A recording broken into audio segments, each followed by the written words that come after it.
ওর সাধ্য মতো যদি কারো সক্ষমতা থাকে তাহলে হজ করা। এখানে অনেকে আছেন হজ করেছেন, অনেকে করেন নাই।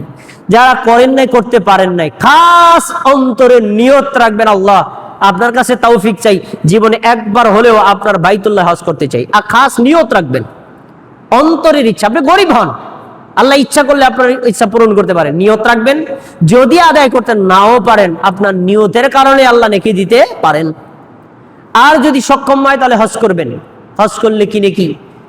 সহিহ বুখারীতে বর্ণিত আছে হাদিস, রাসূলুল্লাহ সাল্লাল্লাহু আলাইহি ওয়াসাল্লাম বলেছেন, মান হাজ্জা হাযাল বাইত, যে আল্লাহর বান্দা, যে আল্লাহর বান্দি এই বাইতুল্লাহ হজ করবে, ফালাম ইয়ারফুস ওয়ালাম ইয়াসকুব, যে ব্যক্তি হজের মধ্যে কোনো অশ্লীল কথা বলবে না, অশ্লীল কাজ করবে না, অন্যায় কোনো কাজ করবে না, অন্যায় কোনো কথা বলবে না, এই আমলের মাধ্যমে যে ব্যক্তি হজ করবে, রাজা কায়াউমি ওয়ালাদাতু উম্মুহু, আল্লাহ তাবারাকা ওয়া তাআলা তাকে বাড়িতে এভাবে ফিরায় দিবেন মনে হচ্ছে তার মা তাকে আজকে জন্ম দিল।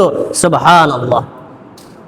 বলেন, আজকে যদি একটা শিশু জন্ম নেয়, এই মাত্র একটা শিশু জন্ম নিল, তার কোনো পাপ আছে? বড় পাপ আছে? ছোট পাপ আছে? কোনো পাপ নাই।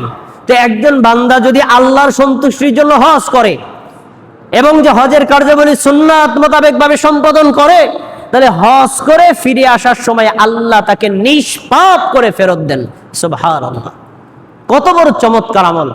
যারা হজ করেছেন, আল্লাহ আপনাদের হজকে কবুল করুন। আর যারা হজ করতে পারেন নাই, তাদেরকে আল্লাহ হজ করার তৌফিক দান করুন, বলুন আমিন। আসুন এবার আমাদের 6 নম্বর আমল, কুরবানি করা।